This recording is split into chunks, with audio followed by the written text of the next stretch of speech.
Hello everyone, in this video we will see two-sum problem. Given an array of integers, nums and integer target, return indices of two numbers such that they add up to the target.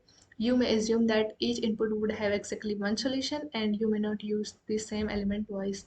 You can return the answer in any order. So we are given an array of integers 2, 7, 11, 15 and target, and we have to find two indices such that their element add up to the target. Means यहाँ पे हमें 0,1 index पे जो element है 2 and 7 उनको add करने पे हमें हमारा टारगेट मिल जाता है। तो हमें ऐसे इंडिसेस फाइंड करने। So will see how we can solve this. हमारे पास गिवन एरे है तो हम इसे यूजिंग मैप हम सॉल्व करने का ट्राई करते हैं। सबसे पहले हम एक मैप डिक्लेयर कर लेते हैं। फिर उसके बाद जो हमारे पास गिवन एरे है उसको स्टार्टिंग से लेके एंड तक हम ट्रावर्स करते हैं। तो सबसे पहले हमारे पास है करंट एलिमेंट दैट इज़ 2। तो हमारे पास टारगेट है 9 minus current element that is 2 is equal to 7। तो हम देखेंगे हमारे मैप में 7 पहले से प्रेजेंट है या नहीं। तो 7 हमारे मैप में पहले से प्रेजेंट नहीं है, तो हम करंट एलिमेंट और उसके करस्पॉन्डिंग जो करंट इंडेक्स है दैट इज़ 0 हम हमारे मैप में पुश करवा देंगे। उसके बाद now come to the next element that is 7।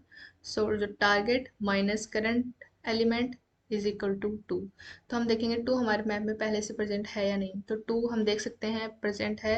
तो मतलब हमें हमारे दो ऐसे पेयर इंडिसेस मिल चुके हैं जिनके करस्पॉन्डिंग जो एलिमेंट्स हैं उनको ऐड करने पे हमें टारगेट मिल जाता है, जो कि है 0,1। इनको हम अपने आंसर वेक्टर में पुश करवा के रिटर्न करवा देंगे। तो इस तरीके से हम इसे सोल्व कर सकते हैं। और इसकी टाइम कॉम्प्लेक्सिटी है बिग ऑफ एन, बिकॉज यहाँ पे हम एरे को स्टार्टिंग से लेके एंड तक ट्रैवर्स कर रहे हैं। और स्पेस कॉम्प्लेक्सिटी हो जाएगी बिग ऑफ एन, बिकॉज यहाँ पे हम मैप यूज़ कर रहे हैं।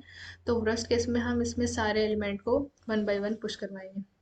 तो एक बार इसका कोड देख लेते हैं।